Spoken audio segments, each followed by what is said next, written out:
Hi everyone, I am Aji Kurniawan Yusuf. In this video, I would like to share to you how to conduct one sample hypothesis testing using SPSS. As we know, in the hypothesis testing, there are two most common tests. The first one is C-test, the second one is T-test.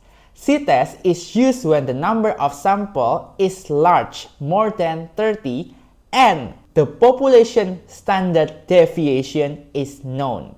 And for the t-test, you use it when the number of the sample is small, less than 30, or the population standard deviation is unknown. To calculate using z-test, you only need the population standard deviation. You don't need the list of the sample. Therefore, you cannot conduct z-test in SPSS. You only can conduct t-test in SPSS as long as the list of the data is available. If you only know about the sample mean and sample standard deviation without having the data, you also cannot run it in the SPSS. One more important thing, for every hypothesis testing, you know about one-tailed test and also two-tailed test. First, I would like to explain about two-tailed test. Two-tailed test is used when the HO is equal, the H1 is not equal. It is used if you are interested in knowing whether there is any difference or not without specifying a particular direction. For example, I just want to know whether the mean of the height of the students is different from 170 centimeters. I just want to know whether there is any difference or not, even though difference here can be higher or lower. So you are open to either possibility, whether higher or lower. It is different with one-tailed test. One-tailed test is used if you want to find whether there is any difference in a particular direction. For example, you want to know whether the height of the students is higher than 170 centimeters. You have set the direction here higher than. By the way, you can set higher than or lower than. So one-tailed test will be more powerful if you are really looking for a difference in a particular direction. In this video, I will explain to you how to conduct one sample hypothesis testing using SPSS 27. The other version will be more or less the same. However, in this version only support for two-tailed tests. However, we can use the data from two-tailed tests to analyze one-tailed test. Let's discuss together. Now let's open the SPSS. There are two columns here, name and also height. I just want to know whether the mean of the height of the students is different from 167 or not, using 5% significance level. If we analyze completely, so the HO will be mu equal to 167. And the H1 is mu is not equal to 167. The second one is determine significance level. It is 5%. And the third one, determine the most appropriate statistic test. It is of course t-test, since we don't know about population standard deviation, and it will be two-tailed test because we only want to know whether there is any difference or not. The fourth one is formulate the decision rule. Basically, using SPSS, it is easier for us to see from the p-value instead of using the t-statistics. So let's focus only on the p-value. If the p-value is higher than alpha, so do not reject HO. If the p-value is less than alpha, reject HO and accept H1. Now, how to find the p-value? So we use analyze, compare means, one sample t-test. Again, analyze, compare means, one sample t-test. Since we want to analyze whether the mean of the height is different from 167, so we move the height variable to the right, and then the test value will be 167. Okay, then press OK. This is the result. Just focus on the one sample test here. You know that the n is 25, therefore the degree of freedom or df will be 24. The t here will be the t calculation. So the t calculation will be 1.986. You can compare the t calculation with the t critical. The df will be 24 because we know the n is 25. As we know the degree of freedom is n minus 1. 25 minus 1 is 24. The next one, this is the p-value. Sig two-tailed. This is the p-value for two-tailed, 0.059. In the output result, it is not provided the sig for one-tail. But we can use this result to analyze one-tail task. How to know the p-value for one-tail task? Just divide the p-value or the sig two-tailed with 2. That will be the p-value for one-tail task. However, in this session, we want to analyze two-tail task.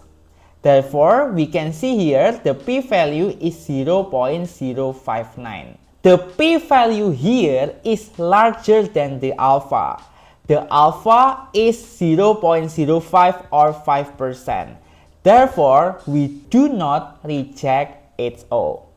Or I can say that the mean of the height of the students is not different from 167. Is it clear, right? As I mentioned previously, actually you can compare the t calculation and t critical. Therefore, you have to search first the t critical. This is the t table. Because we have two tail tests, so we have to divide the significance levels with 2. Because the significance level is 5%, since it is two-tailed, we divide it with 2, so 2.5%, right? The df is 24 here. So, the t critical will be 2.064. You know, right? If the absolute of t calculation is less than the absolute of the t critical, so we should not reject it all. It is the same with our previous conclusion. We cannot say that the mean of the height of the students is different with 167. Now, how if I want to focus to know whether the mean of the height of the students is higher than 167 or not? Therefore, we can use one-tail test. The HO will be mu is less than or equal than 167. The H1 will be mu is more than 167. The significance level is the same 5% and the appropriate task will be t-test, but it will use one-tail test because the HO and H1 is less than or equal and more than. The fourth one is formulating decision rule. It is the same if the p-value is higher than alpha, do not reject HO. If the p-value is less than alpha, reject HO and accept H1. The steps in the SPSS is the same with the previous example. You can use analyze, compare means, and one sample t-test. And the result will be the same since we analyze the same thing. This will be the result. As I mentioned previously, that we have sig two-tailed here. Sig or p-value for two-tailed. If we want to analyze for one tail, we need to divide the p-value here with 2. If it is 0.059 divided by 2, it will be 0.0295. 0.0295 is less than 5% or alpha. Therefore, our conclusion is rejecting HO and accepting H1. We can say that the mean of the height of the students is higher than 167. You can see also from the t critical and t calculation. As you know, if the absolute value of the t calculation is less than the absolute value of t critical, we do not reject HO. If the absolute value of t calculation is higher than the absolute value of t critical, we reject HO and accept H1.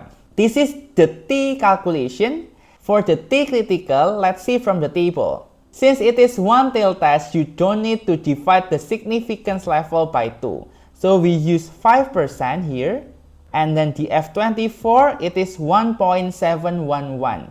You know that the t calculation here is higher than the t critical. Therefore, we reject HO and accept H1. The same conclusion that the mean of the height of the students is higher than 167. Let's compare the result. When analyzing using two-tailed test, you only want to know whether the mean of the height of the students is different from 167 or not. Different here can be higher or lower. And the result is the mean is not different with 167. While in one-tailed test, you have a particular direction. You want to know whether the mean of the height of the students is higher than 167 or not. And the result is that the mean of the height of the students is higher than 167. How can these two results are different?